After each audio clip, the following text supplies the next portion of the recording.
YS కూతురు షర్మిల ప్రజా ప్రస్థానం మరో రికార్డ్ బ్రేక్ చేయనుంది. ఇవాల్టితో 200 రోజులకు చేరుకుంటుంది. అక్టోబర్ 18న కడప జిల్లా ఇడుపులపాయలో ప్రారంభమైన యాత్ర డబుల్ సెంచరీ చేస్తోంది.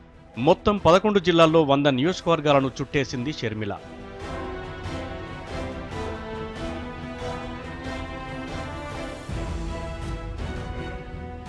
వైఎస్ రాజశేఖర రెడ్డి చేపట్టిన ప్రజా ప్రస్థానం స్ఫూర్తిగా మరో ప్రజా ప్రస్థానాన్ని ప్రారంభించారు షర్మిల. అయితే మధ్యలో కాలునొప్పి కారణంగా పాదయాత్రకు బ్రేక్ పడింది. కాలికి ఆపరేషన్ అనంతరం 2 నెలల విశ్రాంతి తీసుకున్న షర్మిల ఫిబ్రవరి 6న రంగారెడ్డి జిల్లా ఇబ్రహీంపట్నం నుంచి తిరిగి యాత్రను ప్రారంభించారు. ప్రస్తుతం విశాఖ జిల్లాలో ఆమె యాత్ర సాగుతోంది.